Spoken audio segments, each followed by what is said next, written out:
Good evening to the parents and students in the audience tonight. I'd like to welcome you to Cumberland Valley High School for our 2020-21 course selection night.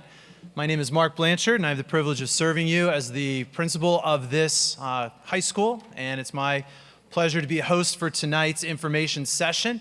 We do have a lot to cover, and we have a pretty hard stop at 7:25, so I want to honor everyone's time by getting started with our evening tonight. A room location reminder. We've tried to send out some information to you via email over the last couple of days, but this presentation tonight in the auditorium is for parents of current 8th and 9th graders. If you are the parent of a current 10th or 11th grader and you would prefer to hear that presentation, that is about 100 yards that way in the cafeteria. So I just want to make sure that everybody is in the right place. Tonight in here we are going to be talking about course selection for our current 8th and 9th graders. The purpose of tonight's meeting is really twofold, and it's pretty important for us to understand what it is that we are embarking on together as we think about course selection at the high school. The first reason that we are here tonight is for awareness.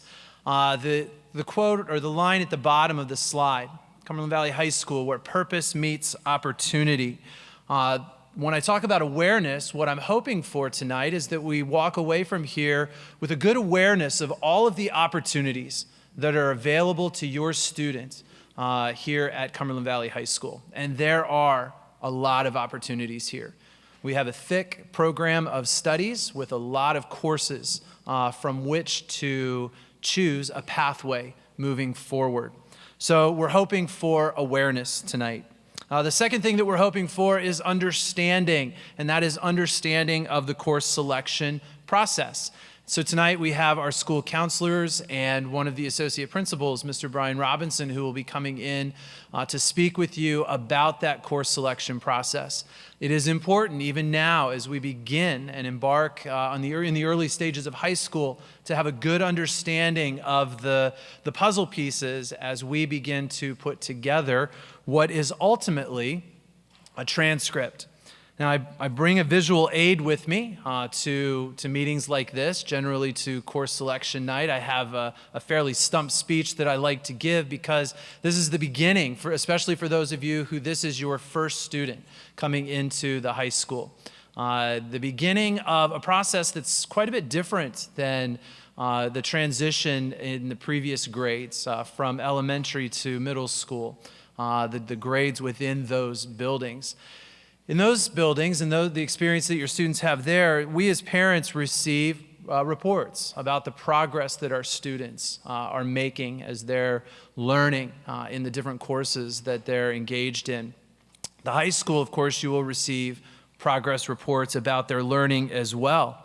But we do something a little bit different. We record that on what is called a transcript. And all of our students, as they come into the high school, they start off with a blank 8.5 by 11 sheet of paper. There's nothing on that. This is their story as they come in.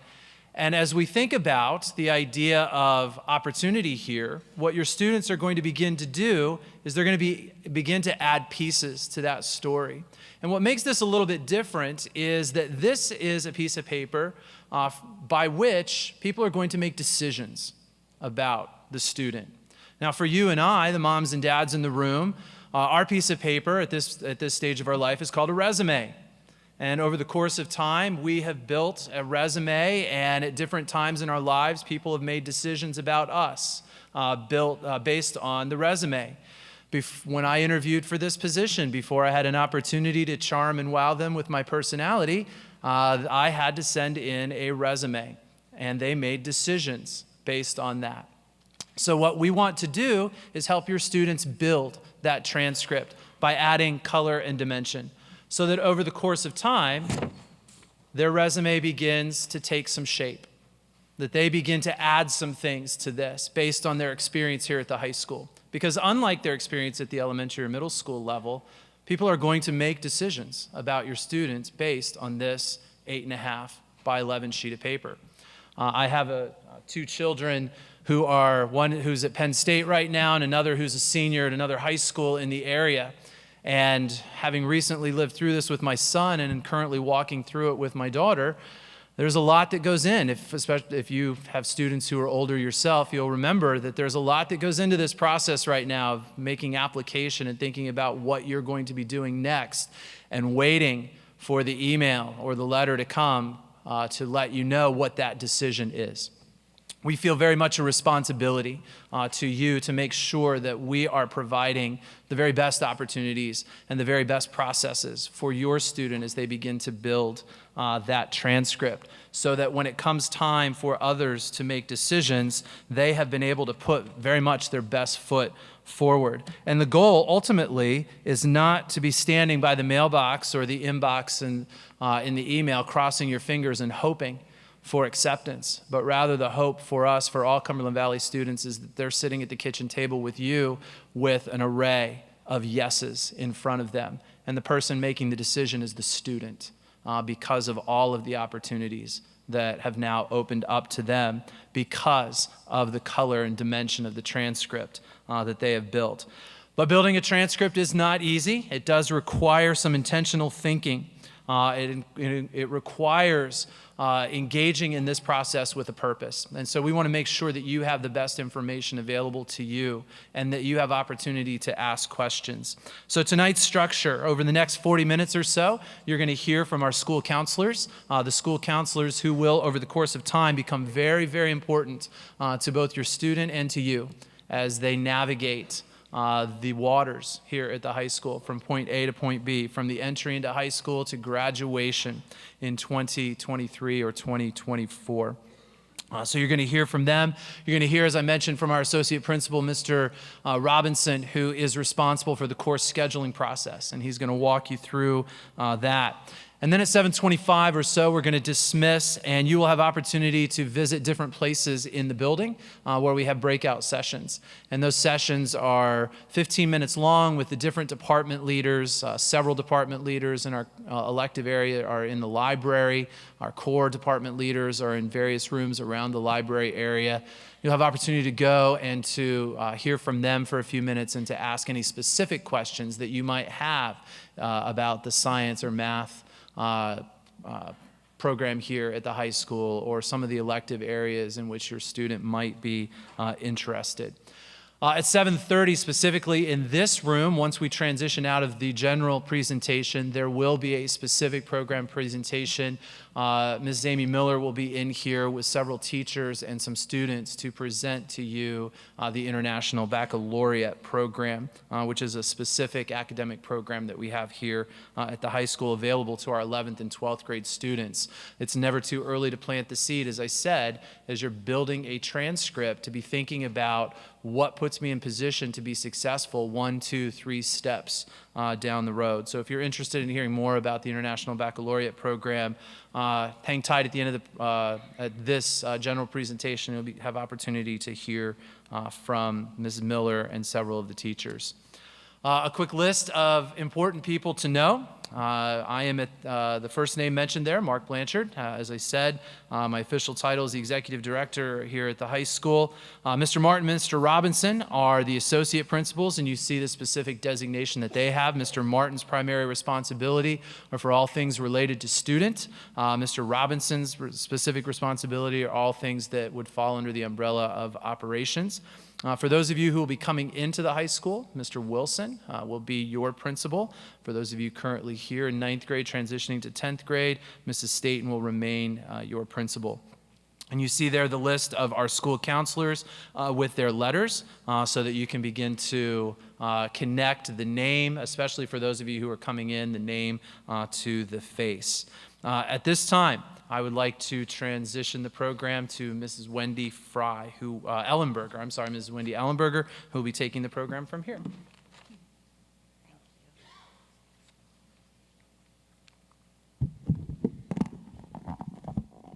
Okay, I'm going to take this off even though the tables are here. I'm just not a stand at the podium kind of person. So yeah, the night is to provide some information. Hopefully you're going to walk away with some ideas that you have, maybe with some questions that you're going to want to talk to your son or daughter about, because this is a key piece in the transcript and the next either 3 or 4 years that you're going to be experiencing here at the high school. So we welcome you. I am Wendy Ellenberger. I will have the first half of the alphabet. So any students with the last names A to K coming into the high school next year as a freshman. Students and parents, if you're here in that, can you raise your hand so I can just kind of get a feel for, okay. And then Mr. Ryan, who's up front here, he will have the second half of the alphabet, and those students with last names L through Z, and parents, if you're here, can you raise your hand? Great, okay. How many 10th grade students and families do we have here tonight, going into 10th grade next year? Okay, well, good. It's just kind of nice to get a feel for who's here, so welcome again. We have our emails here. It is one of the easiest ways to reach us. Obviously, if we're sitting with a student, we're not on our emails, but sometimes when we have to attend meetings, we get a chance to be on the computer too while participating in the meeting, so that sometimes is an easier way for us to respond. If it's something more than a couple sentences and we need to have a conversation about it, please give us a call and we'll take care of that. So the graduation requirements, and we're talking about for the current 8th and 9th graders. One of the things that you want to keep in mind is over the past year or years, there have been a couple of different graduation requirements. So as you begin to maybe talk to other moms or dads, or your kids start to talk to upperclassmen, make sure you're paying attention to the graduation requirements for your class. And this is what we have up here, and they're not terribly different, but I do want to make that point. This PowerPoint will be at some point tomorrow afternoon. We'll put it on the website, just so you know. So yeah, your son or daughter is going to need to have 4 Englishes, so every year. They're going to have, by the end of 11th grade, completed, like Mr. Blanchard was saying about the transcript, 3 sciences, 3 maths, and 3 social studies. Ms. Bashore and I are going to talk a little bit about the 9th and 10th grade year and what that looks like, and I'll get into that a little bit later. One of the things with graduation requirements is, again, after the 3rd year, then you'll have that opportunity to decide, okay, where do I want to concentrate a little bit more?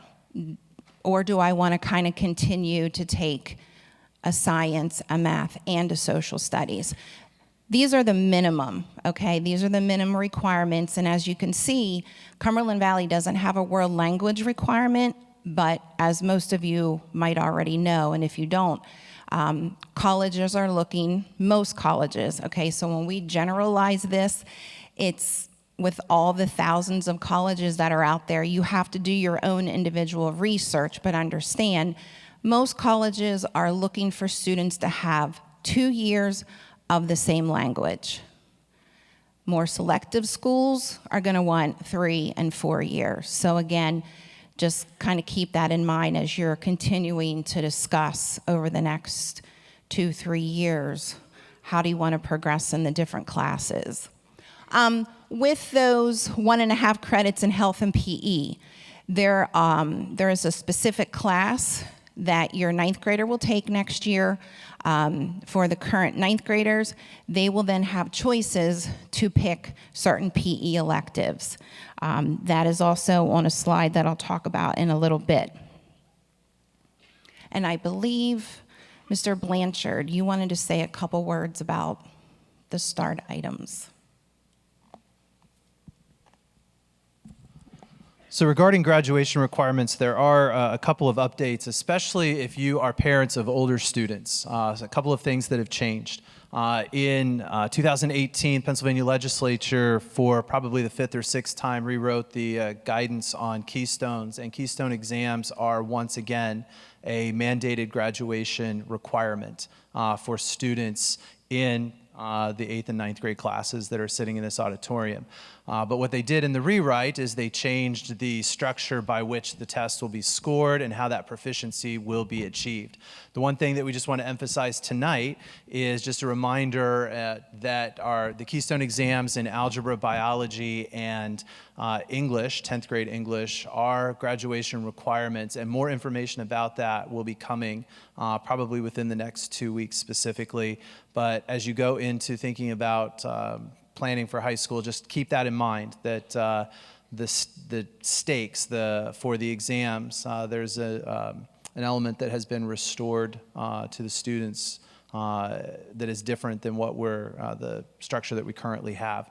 The other piece is that in 2017, the Pennsylvania legislature passed a requirement that all students complete 8 activities that would connect to the 4 career standards. What we have done at Cumberland Valley is we've incorporated those 8 activities into the ACES courses that our students take in 9th and 10th grade, so that it's not an extra add-on that our students need to complete, but they need to have those things completed by the end of 11th grade. So just putting a tack in those things to remember that, and on top of the 23 credits, these are things that our students need to just be aware of as they transition through their high school experience. Okay, thank you. If you weren't aware of the opportunities, what your current 8th grade student is doing, if they're taking one of these classes that's up here, that will end up being a part of their transcript. So like Mr. Blanchard was saying, they're starting with a blank slate. Grades will go on then over the summer. And so when they transition and start in August, you won't see anything until after the first marking period. Then you're going to have those courses that are all listed on there with the 8th grade classes and what they've earned, their classes that are up here. We are the GPA, so the grade point average, that won't be on there, just for the middle school classes.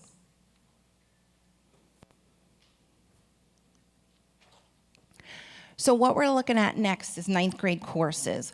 With the 9th grade courses, one thing that I would encourage you a little bit is to just kind of take a look at this as a whole and say, okay, what are the things that my current 8th grader is going to be experiencing? It is a transition. It's going to be different as far as, the requirements. Homework time usually varies a little bit. They might be looking to get themselves involved into more clubs, activities. You're going to have possibly athletics that are playing a part, private music lessons, art classes, Girl Scouts, Cub Scouts, all those things that they're working towards over the next 4 years. So when you're thinking about classes for next year, think about, okay, what does as a family unit, what does our year look like?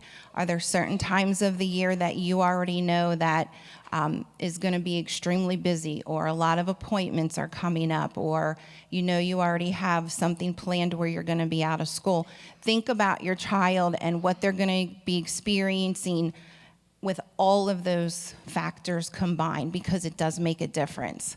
Having seniors right now, one of the things that they have to think about is, okay, where do I want to go to school? But it's not just where you're going to go and start in August. It's where you're going to spend probably the next 4, 5, maybe 6 years.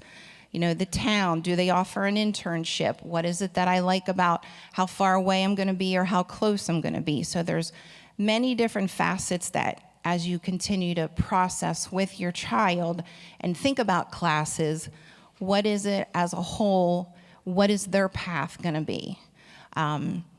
With electives that they're going to be choosing, again, what is it that they're going to end up wanting, You know, what is this going to look like at the end of, I forget, I think they're due February 7th. The course selection sheets are due February 7th. So this is a process. Then after you leave tonight, yes, we got to get the wheels going. We got to get the conversations going. What is it? What kind of ideas are out there? I know with current 8th grade, the teachers that you have, the counselors that you have right now, and the supervisors within the district, you want to continue to work with those folks until June. Mr. Ryan and I have our seniors. We're working through a lot of different things with them. You know your teachers, the counselors, you know all of those kinds of things. So continue to, again, share ideas. I know if there's any extra time that you have that your child can go talk to a teacher in the morning at the middle schools, that probably is a good time if they have questions. The other thing is the program of studies. We do not provide a book for everyone, so you have to remember that it's on the website. You can find that on the high school, and if you go under the drop down, it literally says program of studies, and you'll find that on the high school webpage. With grade levels, making sure that you're meeting the prerequisites, I believe for 9th grade that the course selection sheet itself has what opportunities there are for electives, okay? And I talk a lot about electives because it is a big part of not only the core subjects, but the other half that kind of completes your son or daughter in that schedule. So with the English class they're gonna have, it's 9th grade English. They're going to have the social studies class, which is world history. Ms. Bashore will talk about the levels and everything. Science, your student is going to be, or your child's going to be in environmental science, or it's going to be the honors bio. So just make sure that you're paying attention to those opportunities. Both are great classes, and your child will be in a great setup for the rest of the other courses that are available in science, because like Mr. Blanchard said, there are many opportunities, both of which are fine paths to start out on. Then the math, again, all individual paths, so I know it's easy to kind of compare, well, so-and-so's in this class, and this person's in this class, and again, your child is in their own path right now, and while it's easy to kind of challenge them in one area, which is great, we also don't want to overload them to where it's not healthy, because we see that then on the other end when it just becomes too much and they're overloaded. Mrs. Bashore is going to talk a little bit about those kinds of things too. Your math credit, and then the fitness, wellness, that's what your current 8th grader will take next year. That's what you'll see on the sheet. It's not an option. Once they get into, starting into 10th grade, they'll get the chance to pick many different electives that the PE department offers. Our ACES class, we will offer that for only the first 2 marking periods, and we'll see your son or daughter at least once every 6 days. So within those 18 weeks, we're going to be able to see them and go through the many different steps and transitions and be able to do some of those things in Naviance that Mr. Blanchard was talking about. And then I talked a little bit about electives already. I kind of started backwards, but I think it's just important to talk about those things. We will have extra program of studies books. We will put them in the library. We're going to keep some in the counseling office. So if your son or daughter wants to go in and literally just look through to see some of the things, instead of just looking at everything online, because it is a lot to look at, they're welcome to go there and to be able to do that stuff. Okay, Ms. Bashore. Good evening. I'm Elizabeth Bashore. I am the current 9th grade counselor for the end of the alphabet. And Miss McGuire, Brianne McGuire, is over there. She is the beginning of the alphabet. We spent today and yesterday in 10th grade, 9th grade, incoming 10th graders, health and PE classes, and went over the course selection book with them, gave them their sheets. So if you are a 9th grade parent, they should have their sheets and have a little bit of an idea of what they're doing. And hopefully they remember from last year, because it's going to be pretty similar. So, is that the right way? These are the 10th grade courses that they will be looking to take. So they will all be taking English 10. Their social studies is a little bit different. It is 2 half-credit classes that makes their 1 credit of social studies. So it's American government and economics. They are different teachers, different classrooms, but it will make for 1 complete social studies credit. They will either be taking, if they're in Intro to Agriculture or in Environmental Science, they'll be taking biology. If they're in biology, they'll be taking chemistry. And just kind of want to mention what Ms. Ellenberger said. Some of our kids seem to think they're behind or they need to catch up, and that is not the case. They are on a great pathway. We have plenty of choices. They will get where they need to go. We've heard that come up a little bit in our course selection process. They'll move on to their next math credit. And PE is also a little bit different. So this year in 9th grade, they have it every other day. They have a traditional 9th grade health and PE class. Next year, they get to choose from a few electives. So they're pretty neat, and it's interesting. The kids get to kind of look towards what they want. They can choose from a class called team sports, pretty basic, playing anything that is involved with teams. There's lifeguarding. They can get certified in lifeguarding. There's a movement, which is Pilates and yoga. There's a net and racket, first aid and CPR, and an aquatics course. So they get to choose from that. That would be a half credit. It's usually half the year every day. So a little different than what they're doing now. They will also have ACEs just as they do 9th grade year, but this year we just finished up our ACEs classes with the 9th grade, and next year it will just be for the 3rd marking period. So it's a good opportunity for us to kind of get back in the classroom and meet with them and go over some things that we think that are important. And then they will pick their electives. As Ms. Ellenberger said, the due date for the course selection is February 7th. And it's really important that they get to us in time so that we can get them in the system and that we can make some schedules for them.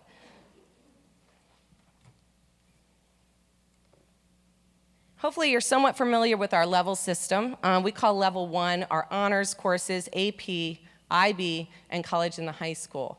That would be your most rigorous level. It's going to be a lot of independent work, a lot of at-home reading and writing and learning, and then coming back in and facilitating it in the classroom. The AP classes they have testing at the end of the class, where some colleges might accept it for credit if they score high enough. College and the high school are classes that they can take in their junior year, starting their junior year, where they can get college credit while in the high school. So they are all weighted more, which I will explain in a slide coming up. And then our level 2 is our college preparatory academic level. Still going to be pretty independent and rigorous, but maybe with a little slower pace, a little bit more support. And then level 3 is going to be the same curriculum, a little slower pace. Maybe they begin the work in the classroom, finish it at home, a little more support in the classroom. That's kind of some of the expectations. You know, if we want your kids to challenge themselves, but we don't want them to overload. If they're in a level 1 class, they want to have a high interest in that class. An independent thinker, manage their time. That's really important in the high school. We find that students don't quite know how to manage their time and get their homework done on time. Level 2, work independently, and as you can see, we talked about that. Here's the weighting system. This can be a little confusing to the kids. That level 1 AP, IB, and college and the high school classes are weighted at 1.13. If they get an 80 in the class, they're going to get an 80 on their report card. That will never change. The grade will go in at a 1.13 weight into their weighted GPA. So that is where you see that extra weight because of the difficulty of the class. Honors classes are weighted at 1.1. Everything else is weighted at 1. So we just completed our ACEs in the 9th grade year, and these are some of the activities that we do. It's a wonderful opportunity for us to get to know our students and our students to get to know us, since you are stuck with your counselor for 4 years. We try and have a little bit of fun, but we talk a lot about high school transition. It is not an easy transition, as I'm sure you are being told quite a bit, the incoming 9th grade parents. It's tough. There's a lot going on socially and academically and the size of the school. So it's a great opportunity for us to sit as a team and for them to know that there's an adult in the building that they will know through the 4 years. We talk about study skills, time management, growth mindset, support systems. We do have a parent-guardian class where we talk about putting them in your shoes. It's pretty fun. They go into the library, they have orientation. The VOTEC comes in and does a presentation. And we do a lot of work on Navient. As Mr. Blanchard was mentioning, the career activities that are needed for graduation, we do 3 or 4 of them freshman year. We do a learning styles activity where they find out how they learn best. We do a personality assessment. It's the Myers-Briggs, if any of you are familiar with that. And we do some time-wasting activities and things that count towards their career activities. And then we also cover course selection. Can your child take too much? Yes, it is possible. We want them to challenge themselves. I think we've mentioned this a little bit, so I won't tire you with this, but you really want to look at your overall schedule. You know, is your child in a lot of after-school activities? Are they, you know, taking higher levels in certain classes? But I tell the students, one subject teacher is only thinking about that one subject. So they are responsible for looking at the entire schedule. So their English teacher might think they can be in this high demanding level, but they're not realizing that they're taking maybe a higher level in the science and that they're a swimmer and they have to get up in the mornings early. But you really do want to look at everything that they're doing because you don't want to stress them out and get them in with this tough transition. ACEs in 10th grade, as I said, it's only one marking period, so I believe it's only about 9 cycles. We have it 1 day a cycle, just like 9th grade ACEs. And we talk a little bit more about career and college in Navient. So there is some pieces in Navient. You can search careers and you can search colleges, and then when we start applying for college, there will be some things that we have to do in Navient. So this is just another opportunity to get them into that program and to talk a little bit about career and college. We'll also cover course selection, and we'll do some more goal setting and resume writing. This is just a sample 9th grade schedule if you kind of want to get an idea of what it looks like. Most students, if they take 2 electives, and sometimes they get confused, world language is considered an elective. That confuses some kids. They will still have 1 study hall and a study hall opposite gym when they don't have ACEs. You can kind of get an idea, 9 periods in the day, and we do the 6-day cycle. Semester 3. Semester 3 is our accelerated courses in the summer. This is different than if you fail a class and you come for summer school. This is when you're electing to come to take a class. We are offering 3 classes this year. So for our purposes tonight, they don't have many choices in terms of summer enrichment. We are offering world literature, which is English 11. So there really wouldn't be a need for your student to take it in 9th and 10th grade. And then they are offering 2 health and PE courses. One is strength training, and that is not available until they are in 11th grade, so that one is also not an option. But they can select first aid and CPR if they would like to. Now, hopefully, they're pretty popular, the summer classes, so they might get bumped out because we're the lower levels, but they can select that and put that on their course selection sheet. The one caveat to this is that if a child is selecting to take a summer enrichment course, they must have late arrival or early release. So for 10th grade students, that would be the ones that would be able to do it, they need to have a ride, a reliable ride. It can't be some days, some not. So maybe an older sibling, or if you are available to bring them in late in the day, a period late, or have them leave a period early. I think I covered all that. The credit that they take in the summer will count towards their minimum 6.75 during the school year. NCAA is just something that you want to keep in mind. They are the organization that says if your child can play sports in college. So if you are thinking that your child might want to do that, you want to keep an eye on NCAA eligibility. There are certain classes that count and certain classes that don't. Generally, if kids take the pathway that we ask them to, they meet requirements just fine. But it is something that they want to see. You can go and Google and look at the Eligibility Center. I do believe they have a worksheet on there now. You can kind of type some classes in and see how you fall and make sure that you meet the requirements. Also, our counselors can help and kind of go through and show them how to get their core GPA. And then there is an SAT and ACT minimum requirement on there. It's just something to keep in mind. And there are some classes that don't qualify under NCAA. VOTEC, as I said, they come into the 9th, your kids should have toured it in 8th grade. They come into the 9th grade ACES class. There's always an open house in November. It's right around the corner. It's a wonderful school. We are lucky enough that they can come here in the morning, take their core classes, hop on a bus. They're right around the corner, and they can go to VOTEC. They have 22 different courses and some really great opportunities. They are also really gaining a lot of certifications, and college classes, college credit over there. So it's grown and a lot different than it was when I was in high school. The deadline to apply for VOTEC was December 20th. It's generally in the 9th grade year that you apply. There are some 8th graders that can go in their 9th grade, but generally it's something you apply for in your 9th grade. They are accepting late applications if you still want to, but it's also an awesome program. These are just some terms that you will encounter over the next 4 years. Navient, hopefully you are already familiar with that, but that is our career and college planning tool, and there are some college application things that happen on there.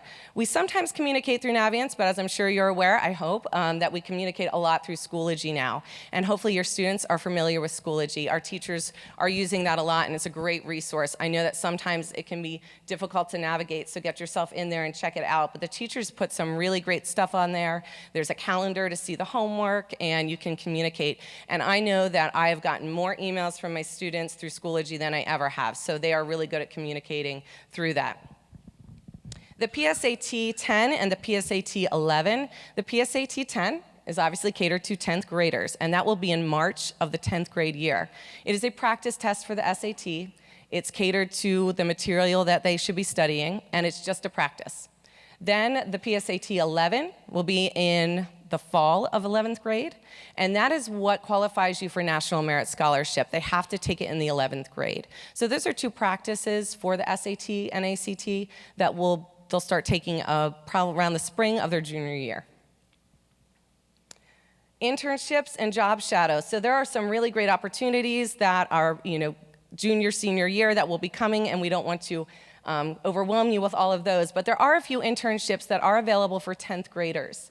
There's an evening engineering internship, and there's some summer hospital internships that if they are interested in. I believe that Ms. Consavage has a presentation later this evening, and she is our career coordinator, and she can help with that.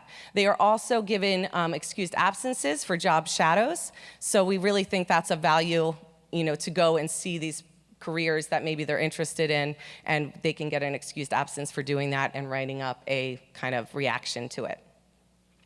PIAA is like NCAA. It's the people that say your student is able to play sports in high school. So they must be passing 4 credits to be eligible to play. If they are failing more and not passing 4, they will not be eligible to play sports here. So that's important if your child is an athlete. Skyward, hopefully you're familiar with that. That's more of our scheduling, grading, management system, and then Schoology is with the teacher communication and also the grades. All right, I'm now going to hand it over to Mr. Robinson.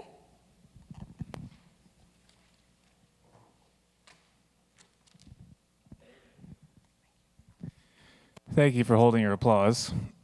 Appreciate that. Wow. That's a big crowd, good laugh, thank you.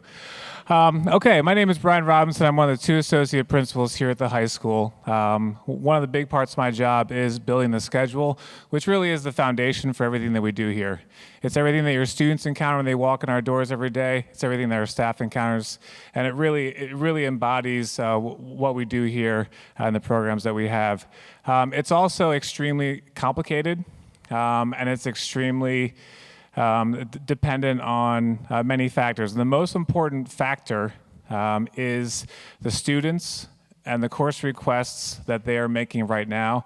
And so what I wanted to do was I wanted to explain very briefly, although not as briefly as some of you might hope, why we're starting the process now, because there's a reason for it.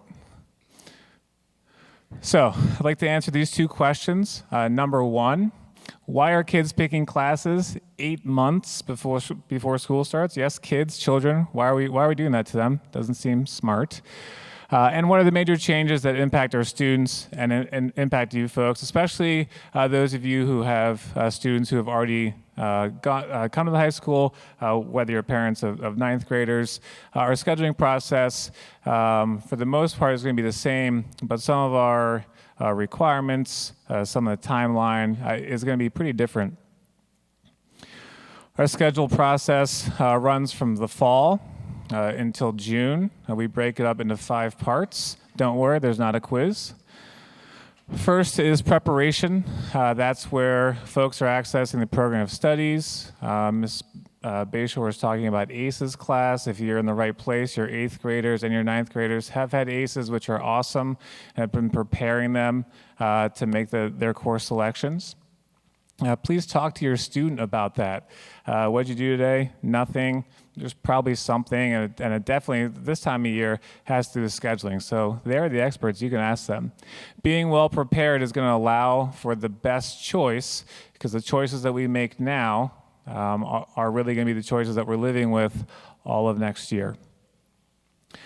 Selecting courses. If your students haven't brought back their course selection sheet, they will shortly. They're coming out in ACEs classes for the upperclassmen in their English classes. They're rising 9th graders, so if you're an 8th grade parent, they have a special course selection sheet. It's the same sheet, it shows everything, but what we've done is we've removed the numbers for the courses that 9th graders aren't eligible to take to simplify the process, but also to show them kind of what their future is going to look like.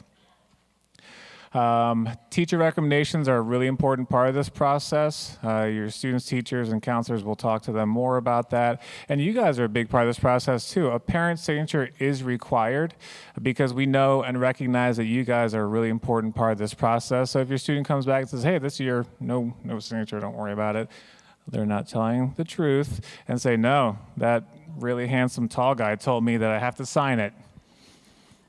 Yeah, keep the laughs coming. All right, because the next part's not easy to say. This is really the only time that your students and you guys are going to have choices. This is the only time in the entire process that there's really going to be choice. I'll explain that a little bit more later, but this time is really, really important. Once those schedule requests are in, we create the schedule. We balance all the course requests from all the students against all the resources that we have here, the staff resources, the facilities, as well as the programming needs and requirements. And then we make the very best schedule that we can that's balanced, but it's based on the course requests that we got. At the end, we run the students through the program and try to get as many students through with all of their course requests fulfilled. Typically, we try to do 65, 70, 80 would be wonderful for the counselors, but it's only not that good. Early May, we hand all the course, we hand the schedules over to the counselors. Most of your students' schedules at that point will already be created, but we want to give the counselors the entire month of May to meet with the students whose schedules were not created, and that can be for a variety of reasons. They're overscheduled, or they're underscheduled, but more than likely they've requested 2 classes that meet at the exact same time, and so some tough decisions have to be made. You folks are a part of that, the students' teachers are a part of that, the counselors as well as supervisors. Our goal is always for students who are coming to the high school the next year to walk out the last day of the year before with an actual schedule that they can anticipate following the entire year. We've done it every year I've been here, and this year will be no different. Our goal is June 1st, that Monday, every student is going to get a copy of their schedule. And that's why we start now. Because the conversations that your students need to happen with their teachers in the building. The conversations that you have to have with counselors need to happen with the counselors in the building. Imagine trying to build a schedule in the summer where counselors aren't available, students aren't available. It's extremely complicated. So we value that schedule so much that we want to make sure that the conversations and decisions that need to be made are happening when everyone is together, which is the school year. So on June 1st, everyone gets their schedules. And then we have a very brief change window, and this is different. We are only accepting requests for level changes and course additions from June 1st to June 19th. That's when we're transitioning to everything happening at the high school. So for those of you who have been working with Mr. Crispino and Mr. Rose, at that point, everything will run through the high school. All the forms come from the high school. All the forms will be handed in at the high school counseling center. And those requests will only be considered, remember, it's only a request, if it meets the requirements that are set forth in the program of studies, which I'm sure was told many times. Sorry, I missed the beginning. The program of studies is available online at Cumberland Valley High School's website. We have an entire section devoted to scheduling the program of studies because it's that important. So we had talked before about some changes. So for everyone who's going through the process, this is going to be very, very different. The June 1st to June 19th window is the only time that we will consider requests for level changes and those course additions that I just talked about. And then the only time that we're going to consider course drops is once the school year starts, or for semester 2 classes once that second semester starts. So you're probably sitting there, especially if you've had students before, you're thinking, why? Why can't kids change their mind? A lot can happen between now and June. A lot can happen between now and the first day of school. And the reason is because we've made a commitment to honor the schedules that are created based on those course requests that were so very carefully selected now. We've taken our very finite resources and allocated them extremely specifically and strategically to meet every single request that we can. And we're pretty good at it based on the requests we get in February. What we're not good at and what we can't do anymore is build extra seats in every single section, in every single department, in every single course to allow for student movement. And that is different. And so that's why we really are restricting the ability to change to really within those very strict guidelines in the program studies. And again, that's new and that's different. And one of the reasons why I'm addressing is because there's going to be a lot of no. And no's are hard. They're hard to hear because you're asking for your child, you're asking for what's best for your child. And no's are frankly hard to say because most of us are parents, we're all educators, so we understand what the weight of that no is. So what I want to do right now is start to begin to explain why those no's are coming. Because the no's are so that every other student can have a schedule that's fair, that has sections that are balanced, that has sections that aren't overflowing because one course got tons of changes and sections that are barely able to run because lots of people changed. So I want to be clear about it. I want to be forthright about it, but I also want to be really direct that the no's are coming. So please take the time now between now and February 7th or February 5th if you're at Mountain View to really carefully consider those course selections, work with the teachers. Okay, so some general advice, and you've already heard a lot of this, is make those honors and AP choices wisely. Consider life changes on the horizon. This is mostly actually it's for everyone. If people are going to be involved in sports, in the community, that takes time. That takes time away from coursework. Please trust those teacher recommendations. They are with your child. They're the content experts. They understand the sequence. They know what's coming next. But on the other hand, please ask questions. We don't want anyone to go through this process without having the ability to have any and all questions answered. Whether it's your first child or your 11th child and you just forgot or weren't paying attention, we want you to be able to ask questions because we're telling you this is your time to make the decision. So please get all the information that you can. Lean on the teachers, lean on the supervisors who are going to be here this evening, whose contact information is on the website, and certainly lean on those counselors because they've been through this before and they can definitely help you. So speaking of questions, if you have content or course-specific questions, please start with the teacher because they're the experts, and then move to the supervisors. If you have process or timeline questions, please start with the counselors because they understand that, and then me. This is my job. This is what I do. Shoot me an email. I'm happy to explain this. I live and breathe this, so I will bore you to tears. It will be awesome. And the last part is, and I know it's weird in 2020 to tell people to visit an old-fashioned website, but we do have an entire section on our website devoted to this. This is being recorded. I'll only put in the parts where you laughed.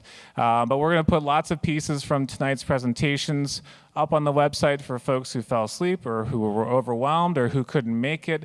We want to make sure that everyone who's making these decisions has access to all the resources.